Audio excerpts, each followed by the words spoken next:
Hello, Carl here with Sustainability Theory News. We're over at Modern Farmer. They got a pretty good plan for a DIY tomato cage. And this is the tomato cage here. It's basically rolled up fencing. I think that's the 6 by 4 inch fencing, or 6 by 3 inch, 6-inch square openings.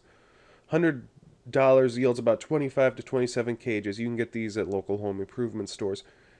All right, they lay it out and they number up the squares. I think about 10 squares each, and then they cut it with bolt cutters. You could probably use some dikes, some wire cutters of some sort, but I don't know. Well, bolt cutters make an easy job of it.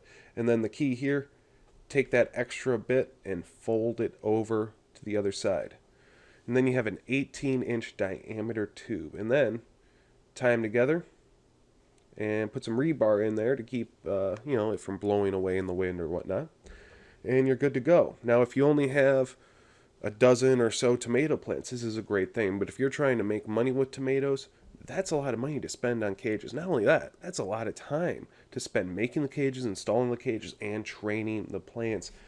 A better way might be the simple Florida weave here. This is on a small acre. You don't need these turnbuckles if you have other posts to wrap it around.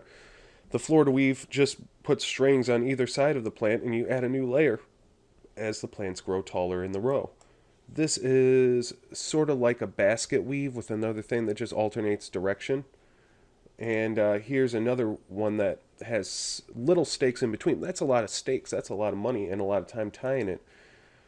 Another way is to do the basket weave where you go in and out of each plant, and then you go around, then you go back the opposite way, in and out of each plant. You can use the lateral force of the branches of the tomato plants to hold each other up because they're adding tension to that string, and the side posts act as guides.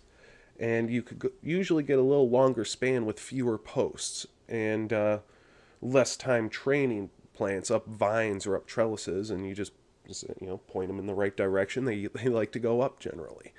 Well, that's it for this story. Of course, you can follow the link in the description below to see more about this. If you want to see these photos, though, you can always search for the Florida weave, the basket weave for tomatoes on YouTube. Some great videos on that. Well, anyway, if you'd like to see more news headlines like this, subscribe to my YouTube channel. Have a great day.